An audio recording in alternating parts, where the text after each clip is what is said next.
Welcome back to the channel, everybody. We are currently in week 3 of a giant countdown to getting the floors done in our entire house. And I know you're expecting a video with an update on this room. However, it's not this week, it's gonna be next week. We need just a little bit more time for the paint to dry on this project, so to speak. But this week we have something equally as important. I do mobile RV repair in the summertime for my main source of income. I went out and bought a truck cap last year thinking it would keep everything dry. But last year after it rained one time, with thousands and thousands of dollars of my tools in the bed of the truck, they were soaking wet. Mobile RV season is right around the corner and I need to get my truck back on the road so I can keep making money. Join me as we start rehabbing and maintaining my vehicle to get us back on the road to be able to make more money. And next week, we will have an awesome reveal for you in the bathroom. Let's get started. That's the old. That's the new. That's flat. Look at that.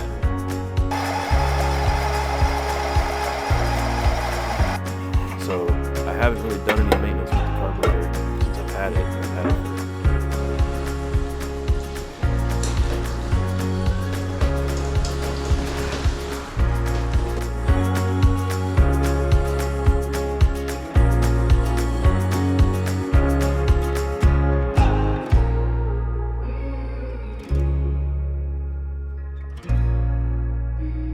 There's nothing like the first time you walk outside after the winter. I mean, it still is the winter, it's February, but it has been a long winter. We've had a lot of snow, a lot of freezing temps. I've been locked inside. Oh, it's been a doozy, man. This is just medicine for the soul. Sun's out. Look what they did to my truck with all this salt. It's disgusting. I didn't want to take the truck out, but we had a series of unfortunate events happen. We got in an accident with Emily's car. It's totaled, so we kind of had no choice. I'm gonna wash it. Got a nice enough day out. Hook the hose up, pressure wash this bad girl. Man, just look at all that salt just baked into there, dude. Oh, it's such a shame what we do to our trucks and vehicles around here.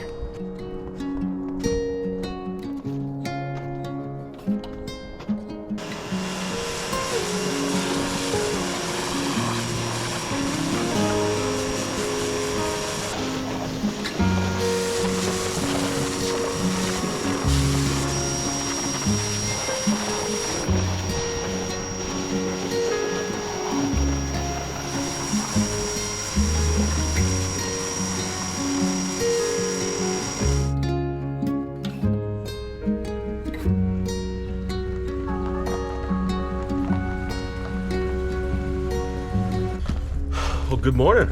It's not quite as long after last time I filmed as I thought it would be. It's probably 3 weeks or so, maybe. The truck cap leaks in like multiple places. So every time it rains, it lets water in.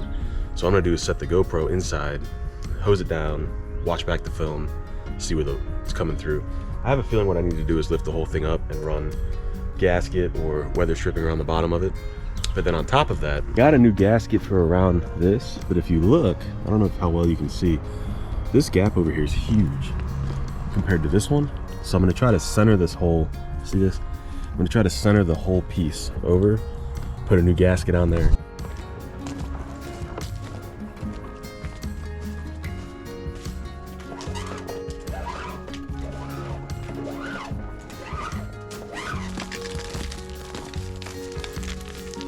So typically it's coming in that corner over there quite a bit. Everything's frozen in here. Let's spray and see if we can see.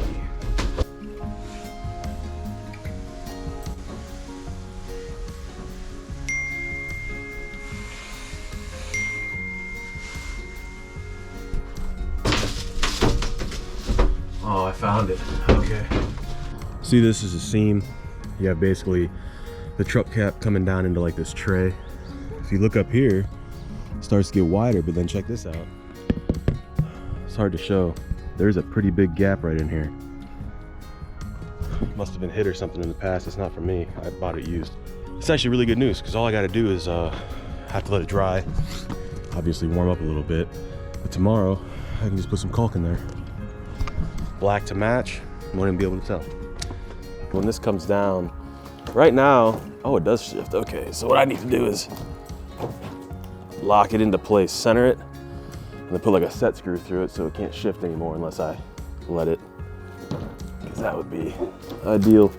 But also, I got a new one of these. Oh yeah, that's perfect. Okay, so we can take this one out. That's the old. That's the new, side by side. So the new one is a little bit beefier, which I like. I wanted something that's gonna be a little bit better sealed. So what we do in the RV industry, believe it or not, you do a lot of seal sliding into tracks. Spray a little bit of silicone in the track there. Normally I don't really need them, but they don't, the ones I'm used to doing, they don't really go around so many curves. The curves like really gain some friction. All right.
My microphone died, so pay no attention to the audio here, but this actually came out pretty nice, I'm not gonna lie.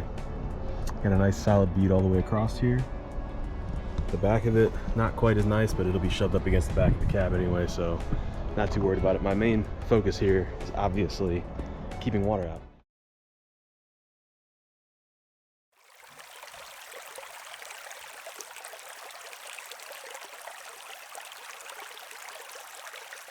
What a beautiful day. I don't remember the last time I actually recorded. My grandfather actually passed away a couple days ago, and it's been kind of a whirlwind as far as what's happening, and there's that. So we're gonna get back on the truck. It's mid-60s in March, and for anybody who's from the northern half of the country, mid-60s in March, man, you take advantage of it. I'm gonna take these windows out. I bought new weather stripping to go around. Take them out, put the new ones on. That's kind of like the last thing I think we have. So my idea is very similar to what we do on campers. Whenever we have to take a window out, you kind of just put some of this tape over the outside, because there's what's called a clamp ring on the inside. You put screws through it. It pinches the strength of the truck cap wall. That's what holds your window in. So I'm just gonna put this on here. So when I take the clamp ring off, the window won't just fall out. Should help hold it in there pretty well. So this piece right here with the screws in it, this is called the clamp ring. So basically the way this works is you take this off, this is pinching the wall of the truck camper itself. Campers do the same exact thing. If you take this off, the whole window will just be loose. That's why I put the tape on the outside so it doesn't just fall off. I've seen a lot of windows break that way. So we're gonna go ahead and loosen these screws up.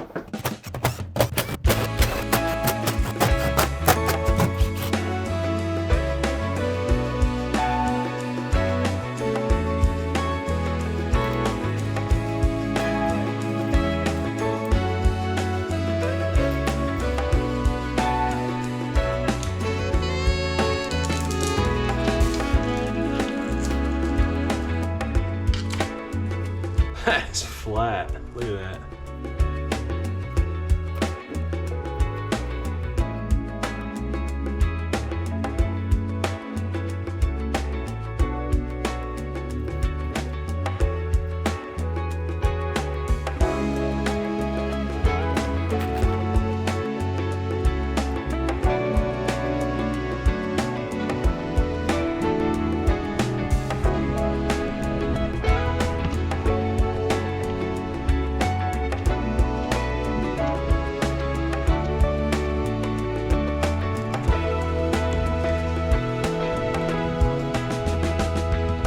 Now, one thing you gotta pay attention to is the depth has changed. Obviously, the window used to stick in quite a bit farther. It still will when you put the screws in there, but because the new seal is so much dense, or more dense, you've got to kind of put your clamp ring on there, put a couple screws in to get the whole window to suck in just a little bit. It'll eventually compress. It honestly just means it's gonna have a better seal.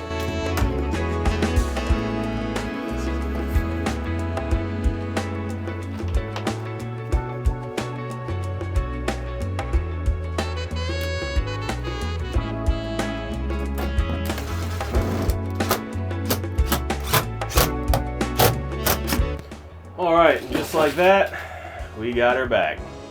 So now I just got to go through and screw them all in, and then water test. I think we're gonna be good this time, but we'll find out. Okay, we got all that done. Got the tape pulled off. I got the hose all loaded up. What we're gonna do now is just spray it down and see what happens. I think we're gonna be pleasantly surprised. I'm hoping anyway. I'm not even sure with that double seal. I'm not even sure how it would let water in, but I just want to double check. All right, guys. Well, I'd call that a success. Sorry about the audio change. My mic died. Man, this is a big weight off of my shoulders. I just put it through more water than it should withstand. I mean, that's almost like car wash level. I put it right on the jet and sprayed it straight into the windows and all the things I sealed, and nothing's letting water in.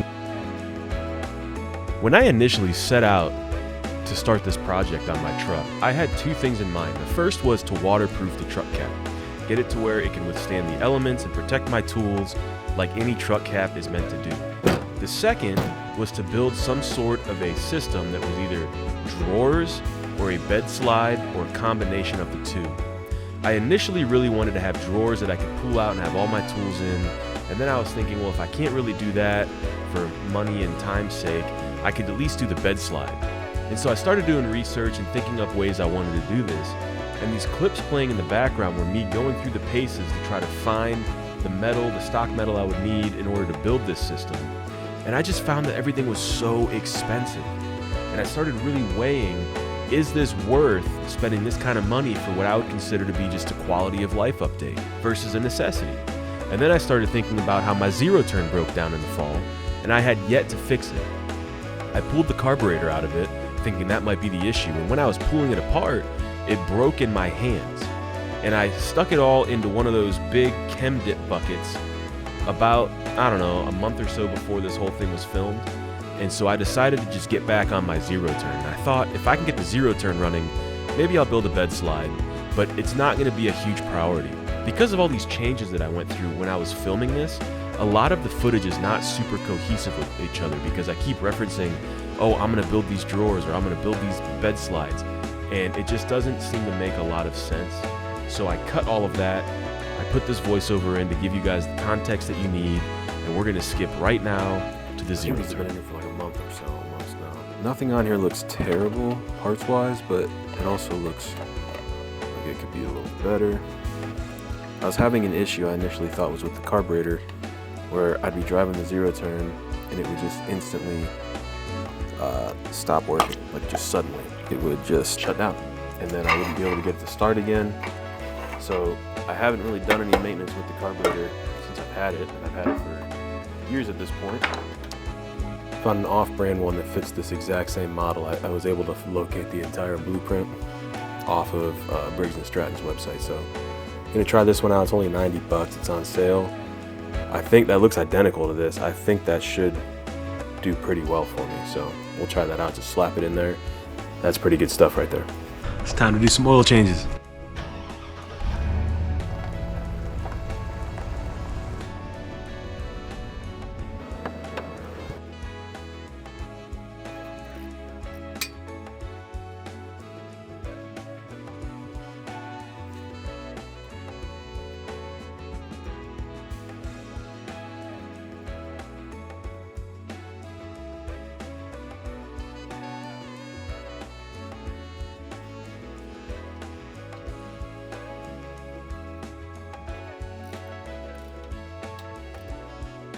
Dude, I ain't gonna lie, that oil filter placement is the worst thing in the world. I forgot. It's like shoved right up next to the, it's inside, like in like a little cutout, like inside of the oil pan itself. It is so hard to get any tool up there, any filter wrench. There's no room.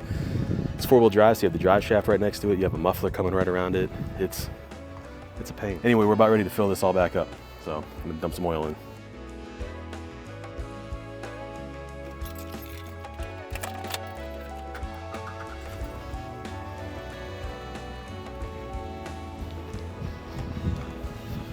Right back up to the full. All right.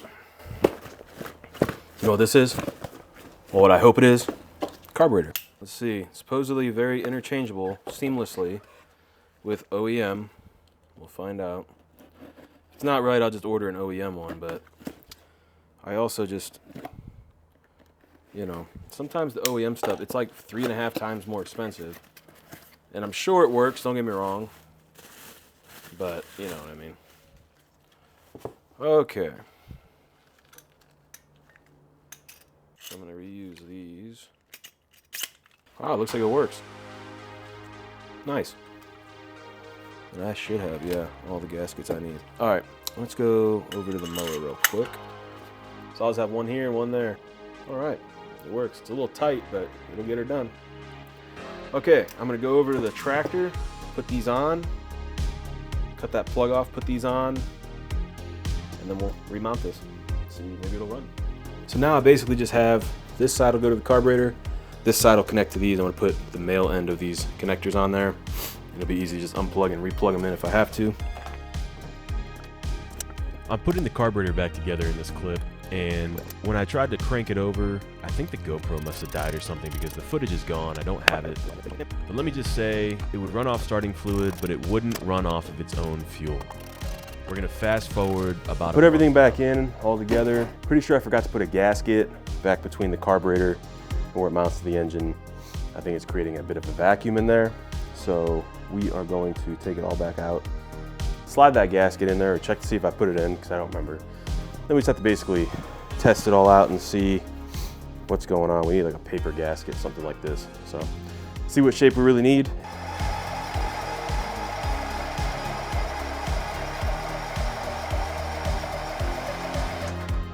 We're not getting any fuel out.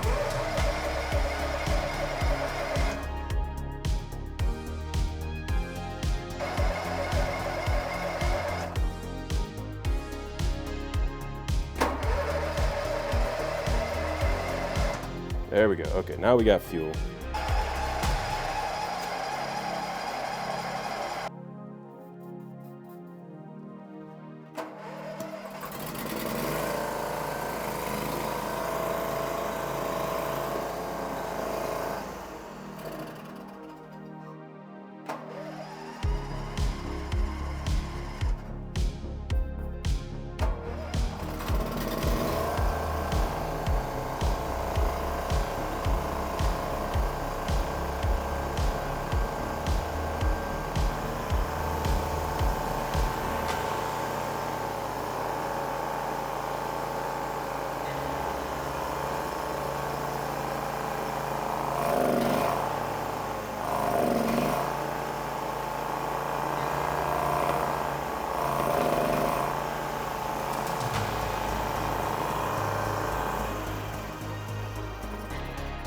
Well, that went surprisingly well, actually. I'll take that all day. But there's two issues I'm seeing. One is that this thing is spitting out a little bit of fuel off the top of it.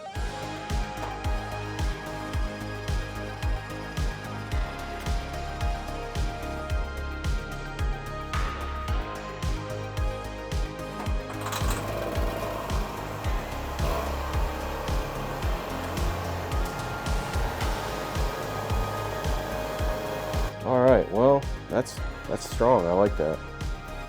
We're gonna have to pull this thing out, I think. I don't know if you can read that. My fuel pump came in for my zero turn, so I gotta get this mess all cleaned up. I got this tent sitting on here. It was my grandpa's, he just passed away.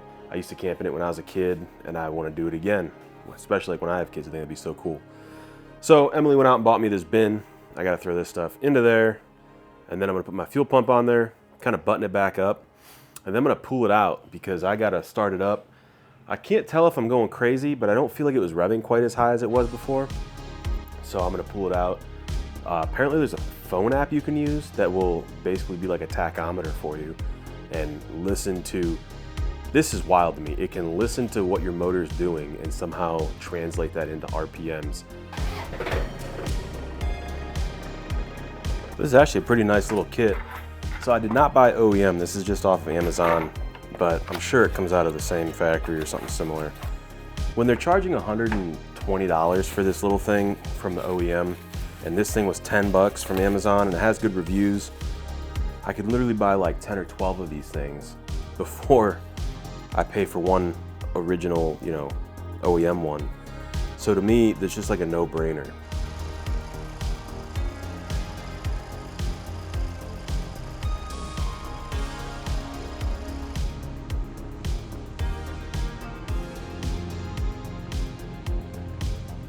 Well, as you can see, the mower is running fantastic. What was supposed to just be a quick test ride, I ended up enjoying so much I just decided to cut the whole front lawn. And it's a good thing too, because it rained almost every day for about a week after this. That's going to wrap this one up, guys. We accomplished a lot. The truck cap is now watertight, the mower's running well, and next Saturday we will have one heck of a bathroom reveal for you. If you're out there still watching, I just want to say thank you so much from the bottom of my heart. Really means a lot if you could leave the video a like, maybe subscribe. We have a lot of good stuff in the works for you. Much love and God bless. We'll see you right back here next Saturday at 10 a.m. Eastern Standard Time.